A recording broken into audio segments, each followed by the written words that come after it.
Ambassador, this time in Ukraine, you're in Odesa. We have a security forum. What's the significance of holding a security forum at this stage in Odesa? Well, I think the most important thing is that the Black Sea region, and particularly Odesa, is the economic lifeline for Ukraine. If Ukraine's economy is going to grow, if people are going to invest, if agricultural products are going to get out, if any other products are going to get out, it's all going to be coming through this Western Black Sea area. And I don't think that the West has really focused on this enough. We talk about helping Ukraine, but there is not as much attention on this particular region as there needs to be as the part of the strategy for helping Ukraine win. We got to have a strong economy to win the war. Okay, there's been a lot of talk, positive talk, maybe even hype about Ukrainian successes in the Black Sea, sinking or neutralizing a third of the thing. But we're still talking about Russian submarines, Yeah. and the threat is still there. Yeah. Where are we at? What is needed from the West to offset this lingering threat? Right. Well, you're absolutely right that the potential threat is there. The capabilities are there, but they haven't been eliminated. But Russia would be taking a very, very bold step to strike third-party vessels in international waters that are transporting goods for the world. That would be an incredible escalation of the war against the world by the Russians. So what we need to do is deter Russia from doing that. Make it clear that the consequences of doing that would be severe and would be rippling across the entire world. The best way to do that is be present. The best way is to have ships in the Black Sea, work with Turkey, get through the Bosphorus, do freedom of navigation operations, do demining, support commercial shipping. This is what we do elsewhere in the world. We do this off the Houthi coast. Right. We do this in the Taiwan Straits. Right. We ought to be doing it in the Black Sea. Looking ahead, the Black Sea, what should Ukraine be asking for with its partners in any peace settlement? Demilitarization, or shall we say splitting the Black Sea into zones of interest and control? What is the future for the Black Sea, as you see it? Well, first off, the answer is that we can't even start to talk about that until we start to see what the end of the war looks like. We should be, at this stage, only talking about the restoration of Ukraine's sovereignty and territorial integrity. Until there is a reason to believe that something else would be acceptable to Ukraine, that's where we are. Then, when it comes to that, you say, okay, let's assume Ukraine gets its territory back. What happens in the Black Sea?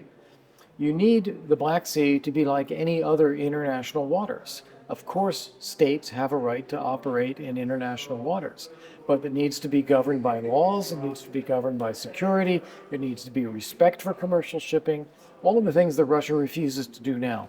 That has to be implemented as a regime. Okay, and finally, look, it's been a very important week with 10 days. We've had Berlin, we've had the G7 meeting, we've got Switzerland and the peace thing. How do you see things at this stage? Is this some sort of new milestone? Is it a breakthrough, or is it simply another step forward? I would go further than that and say it's a series of missed opportunities. We had the Berlin Ukraine Recovery Conference. I can't identify a single deliverable that came out of there.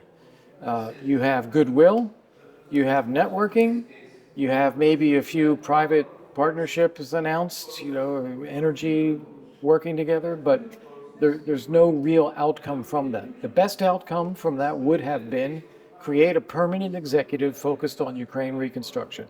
Former European Prime Minister who is setting the agenda and working with capitals and driving that every day. Didn't happen. You have this peace conference. Well, it's not going to bring about peace. I even worry that it won't have a strong enough statement about support for recovery of Ukraine's sovereignty and territorial integrity, because not all the states there will want to go along with that. So I worry that that's going to be a missed opportunity. You have the G7. Yes, we got this $50 billion fund. It is money that Ukraine can borrow to be paid back by the interest of Russian frozen assets. why aren't we seizing the Russian assets instead and making that available to Ukraine? It would be 6 times the size of what we're now offering Ukraine, a lot more impact and a lot more of a message to Putin. And then later on, we have the NATO summit. And all the indicators are we will not see an invitation for Ukraine to be invited to start accession talks to NATO at the Washington summit. That again will be a signal to Vladimir Putin saying, we don't have the guts, so therefore he's free to keep going. We need to be trying to turn those signals around onto Putin and say, we're determined and he will never win. He better start thinking about how this ends. I said a last question, but let's say a footnote. How do you think this has impacted on the domestic public in America, these various meetings, Biden going to Europe, Trump statements? The U.S. public has largely moved into summer and election mode now. There's not a lot of attention on these things. The U.S. election is largely going to be about immigration, about the economy, particularly the impact of higher prices. The Democrats want to make abortion an issue. It's not about foreign policy and not about Ukraine. Now that the supplemental was passed, there's no need for any more votes or anything this year. So both parties are really playing this down. Fortunately for Ukraine, there is strong public bipartisan support for Ukraine, as well as strong support in Congress. But there's no immediacy to this now in the United States, and so it is a little bit less on the radar screen. Thank you for enlightening us, as always, Ambassador. Good to see you. It's good to see you.